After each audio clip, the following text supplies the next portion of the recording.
What is going on, fellas? Into the Radius 2 just dropped a pretty big update for their early access build of the game. I would say this is a pretty significant milestone in terms of the game's development. I went back and just kind of took some notes as like when some stuff sort of happened in the past, just to kind of keep a track of where we are. So June 19th is when I tracked back to the beginning of the closed beta. So that was the very beginning of us being able to get our grubby little fingers on this game, and then July 24th the game went into early access. Since then we haven't seen like a very big update. This is pretty much the very first one, and this one is at 0.11, which went into beta on September 13th, and here we have it only 13 days later, live. So I guess the beta testing went well. I didn't get to try it out at all. I didn't have the time for it. So let's go over the patch notes that we've got here. Oh, and also I'm not going to make you look at my face this whole time. I'll put gameplay up on the screen right now. Alright, so let's dive into the 0.11 update. So first key notes are works only through OpenXR, which I'm pretty sure is exactly how it was from the start. Supports virtual desktop 1.32.9 or higher. Doesn't support LIV and OpenXR Toolkit. Doesn't support HTC Vive wands. Doesn't have bHaptics integration, and might not support previous saves, which this one seems like a pretty big one. I have not tested this out myself. If you have, if you could drop a comment down below and let me know if previous saves are working. I think I saw some people talking about their saves from the beta, being able to port them over. So if you did participate in the beta, it's possible that you can still use that previous save that you were using to continue your progress. But for the rest of us, it might be like a wipe. I'm not quite sure yet. Alright, key features, difficulty settings. You can now choose from the 4 difficulty presets, including the Ultra Hardcore Iron Man mode, or manually customize the difficulty with over 15 parameters that define the number of enemies and amount of loot, anomaly density outside the clusters, damage from anomalies at enemies, enemy bullet visibility, their health, hearing, and sight range, reaction speed to a spotted player, reward sizes and item prices, hunger. Jesus, this is a lot. More on that below. Tide frequency and what the player drops upon death. With these difficulty settings, the EA version of ITR2, offering over 15 hours of gameplay, will become more accessible or challenging to VR players of all skill levels. That's a lot. That's a lot of difficulty adjustments that we've got here. I want to say that's probably more than the first game even has. I don't think there is adjustment for this sort of stuff in the first game. Someone can correct me if I'm wrong on that, but I'm pretty sure this is like the most customizable options we've ever had in terms of difficulty. Iron Man mode, I don't really know if Iron Man's worth doing with just 2 maps. I mean, some people probably like it. And also 15 hours of gameplay. I think I'm already past 15 hours, and I haven't even gotten through security level 2. I haven't even made it to security level 3, and now all that is reset, so there's definitely a decent bit of gameplay, but only having 2 maps is a little bit of a bummer. Would have been nice if we could have got like a progress wipe on, you know, a new map coming out, but we'll see if my save works before I criticize it too much. Explorer's armor. We added different types of damage and ballistic armor mechanics. Some of the existing chest rigs have been converted into armor vests. The game now has 3 types of armor vests, combining plate carriers and tactical vests, which differ in appearance, carrying capacity, price, and the security level at which they become available. Each of them can hold 1 armor plate, with 3 different types of plates available, varying in effectiveness, weight, and durability. Armor plates can not only be inserted, but also removed from plate carriers to be replaced as they wear out. There was something interesting in there. Where did it go? Each of them can hold only 1 armor plate. Can hold 1 armor plate? Does that mean like you can't stack them in front of each other, or does that just mean like you get a front slot? I'm not sure what that means. Hopefully there's front and back armor. I thought I saw a picture, and if I can find it, I'll put it up. It looked like there was back armor, so there might be plates on the back and on the front. I don't know if there's any on the sides, but the armor is a pretty good change. It'll be pretty cool to see how it kind of like wears down the plate itself rather than the entire vest going to shit and having to repair it, so that's pretty nice. Large ammo boxes and additional extended magazines. Large ammo boxes have been added for all calibers, holding between 100 to 200 rounds depending on the caliber. All backpacks except the starter one now feature special pouches for these boxes. Oh, that's pretty sweet. This allows you to carry more ammo while spending less time managing it.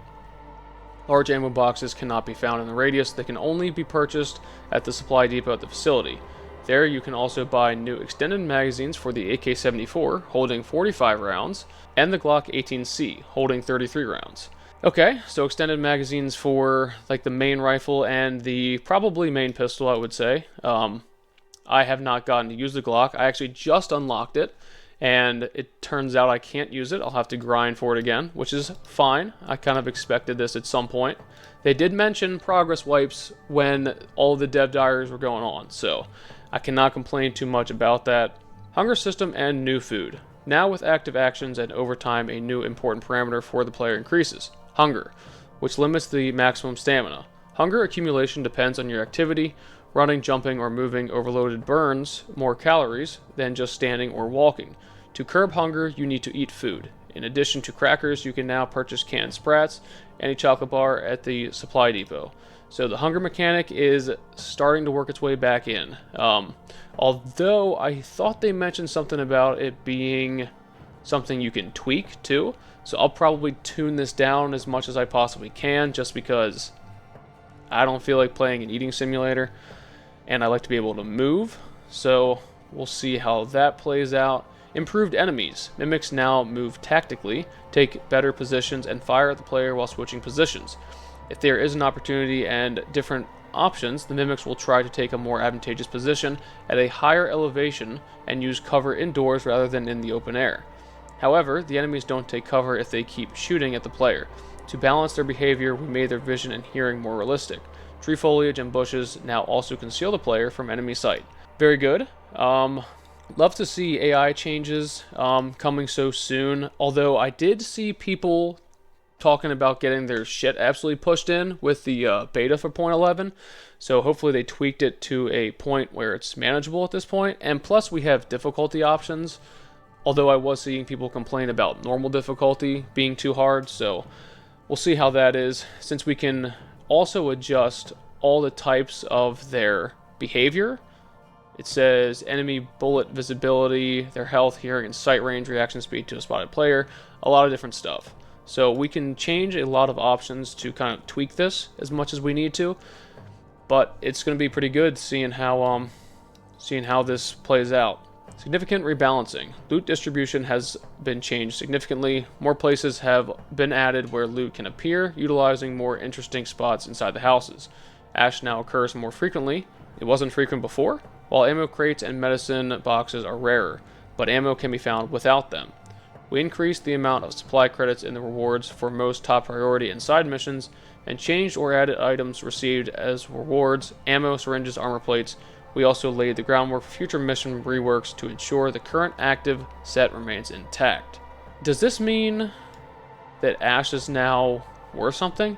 I don't think that there was any benefit of picking up Ash in the .10 version of the game, which is why I just resorted to just not really doing it, unless I felt like it, I guess, but it didn't really serve any purpose other than just a neat looking animation where something just like fades out in your hand. Alright, so that's the end of like the paragraphs for the key features. So now we're moving on to major changes. And there are a decent bit of major changes. There's also a decent bit of main fixes and changes from the beta. Okay, so let's dive into the major changes. Settings. Added experimental optimizations option to the graphic settings, enabling the use of graphic technologies. They're still under development and testing. Try turning them on if you don't experience any side issues. They will increase performance but can cause problems. I guess that's a nice thing to have, just in case the game kind of runs like poop, like it already does for some people. Accessibility. After you choose the dominant hand in the tutorial, the tablet will be automatically placed on the other side of your body. We added a new separate option to the settings, allowing the placement side of the tablet to be changed independently of the dominant hand. The tablet is also positioned much higher on the player. I saw pictures of that. I know people were like being like, is this the normal spot for the tablet? So I guess so. So I guess the tablet is going to be much higher up and presumably easier to grab at this point. Now in tutorial and single player mode, left-handed players automatically received left-handed chest rigs. I'm sure you guys will very much so appreciate that. Finance guy, you. Added highlighting for recently dropped items can be turned off in the settings. I don't know how highlighted that means it's going to be, but, you know, I dropped my GSH, and I lost it. But I don't know when I dropped it, so maybe this would have helped me, maybe it wouldn't have. Alright, player settings. Overload now increases stamina consumption while running and jumping. Weapons. Added stabilization mode, holding breath. Press YB button once to enable the stabilization while aiming down the sights. To disable this mode, press YB again or move the weapon out of sighting position. I have not had any issues with sniping using the scope for the AKs in the .10 version of the game, so I don't know if they also increased the sway. I hope they didn't, because it was really easy to snipe even without this stability mode. So I guess we'll just see. If they increase the sway, then I'll probably need to use it, but as of now, it's not really that bad. Reworked the recoil system for firearms and adjusted the recoil for all weapons. Now all weapons can be manually set to the bolt stop. Press YB button while holding the bolt open to lock it. Okay, that's cool. So if you can now hold the chamber open with no magazine inside of it, I wonder if you can also put a round in the chamber directly, rather than having to put a magazine in, rack it, take it out, put that round back in the top of the magazine. So I wonder if you can do that. Pistols and other weapons can no longer be accidentally grabbed while trying to hold them with both hands. To switch to the other hand, you now need to release the current hand. Thank fuck. That is my biggest complaint, and they addressed it, so very glad they made that change. I do not like the option to just change hands without having to release one. I mean, you can always just do this. Hold one right here, let go, and then grip. I don't know why they even added that option, but it was a nice experiment, didn't work, hated it. Added glowing markers to fire mode switches on all weapons, so they are always visible even in the dark. That's pretty nice. Not realistic, but very good gameplay decision. Gear. Lowered the position of the belt and pouches on all chest rigs. Very good. I felt like I was reaching into like my chest for stuff. Like stuff that was like way too close. So I'm glad they lowered some stuff here. Fine-tuned all chest rigs. I didn't have much of an issue with the chest rigs at the very beginning of early access, but the last time I played, which was like last week, and I'm recording this on September 27th, so I think I played, let me check the date here. I played on the 22nd of September. It felt worse. Honestly, the position of the chest rig was very, very bad. I did not like the way it was acting. There was like some tweak in the settings I could make, which made it a lot better, but I didn't like the feel of it, so I'm glad they changed it a little bit. So fine-tuned all chest rigs, adjusted the parameters for chest rigs, backpacks, and items, freed up the slot on the right arm. The artifact detector is now a regular item. It can be placed anywhere, lost, or purchased. Okay, so we can lose it now. That's kind of neat. Not really a big deal. I didn't really have an issue with the detector being attached to the right slot. Typically, I put stims there in ITR1, but I've gotten pretty used to having stims just like on the chest, so I'll probably continue to do that. But we'll see. Refine the visual effects for various flashlights and laser sights. Flashlights were looking pretty good last I saw. Lasers I have not gotten to, so added labels to the slots on the backs of the backpack that can hold some types of items. Labels, okay, interesting. Facility changes. Added small improvements to the facility, materials, lighting, cameras, and additional events, like the person watching you up in the tower. That's a thing now too. I don't know if it was before. I just saw someone post a picture of it. Looked pretty neat. So someone's constantly watching you, which kind of goes in with what they were saying about how the new base is basically like a prison. Now, if you've got a guard up in the tower constantly watching you, you know, just kind of helps it feel more like a prison then. Radius locations. Added new objects and environmental items to the radius locations. Authentic bus stops, doors, carpets, mailboxes, bottle crates and boxes, wall details, roof holes, bricks, and many other small details. Okay. Cool. Adorned the locations of the radius with new oddities. Okay, pretty nice. We're getting more anomalous stuff inside of the radius itself. Anomalies. Made the lightning anomaly easier to recognize. It now emits sparks even when it's invisible. Oh, okay. Interesting. We also reduced its active area and the damage it deals. Okay. That thing was pretty much a death trap anytime you set it off and couldn't get away. So making it easier is pretty nice. And I think you can also change the damage of anomalies. I thought I saw that mentioned up here too. Let me try to find it. Damage from anomalies and enemies. Yes, okay. So you can still tweak that as well. Missions. Added the option to reroll secondary missions. Very good. Some of them get repetitive. I pretty much just take the ones that have to do with traveling to a location I've never been to before. So I didn't get much burnout, but that's because I only have, I think, like 25 hours on the game. And that's closed beta and early access. So some of you guys that have played a lot, I'm sure you're probably getting tired of seeing all the same missions pop up. Alright, UI changes. Refine the UI for maps and missions on the terminal and on the tablet. So the later version of 0.10 definitely looked good to me. It took some getting used to because I didn't know what the new things were, but as soon as I figured them out, pretty easy. Another UI change, improved the UI for progression in top priority missions and obtaining a new security level. Okay, cool. Added tooltip information for mission items and mission points on the terminal and on the tablet, which appears when hovering over them. Not sure exactly what that means, but I'll figure it out eventually. Added and refined the important windows for weapons, ammo boxes, attachments, chest rigs, and backpacks. Alright, another UI change, added highlighting to the items that become interactive when being attached, put on, or removed with AX button and grip. Performance, optimized graphical technologies. Good. Okay, that's the end of the major changes, so now we move on to the fixes. Weapon fixes. Now weapons drawn from holsters, chest rigs, and backpacks are always held by the grip. So, I guess some people were drawing weapons and not grabbing them by the pistol grip. I've never seen that, but that sounds like a pretty wonky bug. When taking out an ejected magazine from a pistol, the other hand no longer grips the pistol instead. Okay, I never had that issue either. You can no longer manipulate the shutter when holding the foregrip.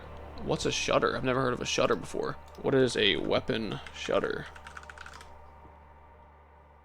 I've never heard that terminology before, so I'm just going to move past that. Fix the visual bug for Beretta M9 magazine at Supply Depot. Gear issues. Fix the display of shelter markers on the map. Facility. The player no longer loses the ability to use items after saving and exiting the Supply Depot. Facility. Items no longer get stuck between the floor and the ground at the Supply Depot. Okay, I never had that issue, but what I did have was floating items, and I have not seen that mentioned yet, so I'm assuming that floating items are still going to be there. Radius locations. Ladders no longer push you away while you're climbing. Okay, that's a pretty funny one. Radius locations. If the player dies in midair, their items now always fall to the ground instead of floating in the air. The water no longer stops bullets. Oh, that's cheeky right there. Well, can't use that exploit anymore. Enemies. Extra group of mimics no longer spawn after you upgrade your security level. What does that mean? Okay. Enemies no longer respawn after save load. Alright, mission fixes. Artifacts for top priority mission 5 now always spawn correctly, regardless of which ones have already been collected. I don't remember which one is top priority mission 5. I don't even think I got that far, but if that was the one with the teleporters, where you have to like find the artifacts, I had an issue with that, but that I think was like backpack related. If you like put them in your backpack and then like reloaded the save, they weren't there. Whatever, I don't think I see that addressed, but if this is that, then that's kind of cool. The rest of these are co-op fixes. A warning window has been added if the game versions of players do not match and the connection between them is impossible. Fix the issue where the client could not hear the sounds of the artifact detector, both their own and the host. The client no longer drops items they are holding after teleporting through the portal anomaly. The client is now always able to see what the host is doing on the terminal. Fix the incorrect functioning of ammo counters on ammo boxes for the client after transitioning between locations. Fix some crashes on the client. I have not tried co-op at all yet so far, so if it's working more stable, let me know. I know people were having a shit ton of problems at the start, and they continue to have problems for a good while. I don't think it ever got fixed, so it sounds like some improvements are being made, but I'd almost guarantee there's still plenty of bugs out there, so if you're playing .11 and you're playing co-op and it's working, just let me know. I would definitely be interested in seeing how it's going at this point. Alright, we're on the home stretch here. Try not to fall asleep. So, beta changes and fixes. Player changes. Hunger now accumulates slower, and the audio is played later and less frequently. This is all from the beta. So, if you played this version when it was still in beta, this is all stuff that's like new now for the live version of 0.11. And let's see, another player change: low stamina sounds no longer play continuously if the player is too hungry. Now that must have gotten annoying, just constantly listening to some wheezing. Gear changes: armor vests are now unlocked at earlier security levels, their pouch configurations have been changed to the most commonly used ones, and their parameters have been adjusted. The visual for the medium armor vest is currently not used. Increase the protection for all armor plates. The value on the loadout meter no longer resets to 0 after transitioning between locations or a save load. Reduced the prices for all food items and adjusted their energy value. Yeah, that's... I didn't play the beta, but I can tell you right now, food items should not be insanely expensive. The last thing I want to do is go on food runs, because that was an issue I had in like early levels of Tarkov. Don't feel like doing it. I don't feel like going on shopping trips. It's fucking annoying. I'm here to shoot stuff, and that's it. Shoot stuff and get shot at. Collect artifacts too. Rework the functionality of Can of Sprats to match the other containers in the game. To take out a can sprat, press trigger while holding the can with grip. Okay, so we got cans of Sprats now. Chocolate bar no longer retains collision when placed in the backpack. Radius locations. Reduce the amount of recoverable loot, ammo crates, medicine boxes, and valuable items, and single-use loot, syringes, ammo, food across all locations. Reduce the amount of it? Does that mean there's like less to loot? I'm not entirely sure what that means. I hope that doesn't mean less loot, but we'll see. Improve the lighting and fog during both daytime and nighttime across all locations. Fix minor visual bugs and missing collisions. Anomaly changes. Anomalies no longer spawn on top of each other. Another anomaly change. Random anomalies no longer change their location after a save load. That must have been kind of trippy. Alright, enemy changes. Mimics no longer run away from you after engaging in combat with you. That sounds like it's kind of fun, actually. It's like a Timmy trying to fight you. Mimics no longer respawn in the air and don't fly into the sky after save load. Reduce the number of enemies on Peninsula for higher difficulty presets. Reduce the number of enemies for higher difficulty? Well, that's interesting. Alright, well, that is it. That is the final change from the beta, and that's the last note inside of this 0.11 update. So we do have a hotfix that was just released today on September 27th. Hotfix 0.11.1 tutorial. Tutorial has been, again, enabled by default for the new players. I'm assuming that doesn't mean it's forced to play, so that's good. I think this means Valve Index changes. Secondary grip of the weapon no longer detaches while the hand is still gripping the controller. Alright, cool. So that's it. That's all the changes for 0.11. I'm pretty excited to jump in and see what the armor's like and all the other new stuff. So, yeah, that's it. That's patch 0.11, and I will be posting a gameplay video actually very soon. It's going to be outdated at this point, so I was playing 0.10, and all of a sudden this just dropped at random. So that gameplay is now outdated, but it's still pretty cool, and that'll be out in a few days. So I'll see you guys around. Have a good one.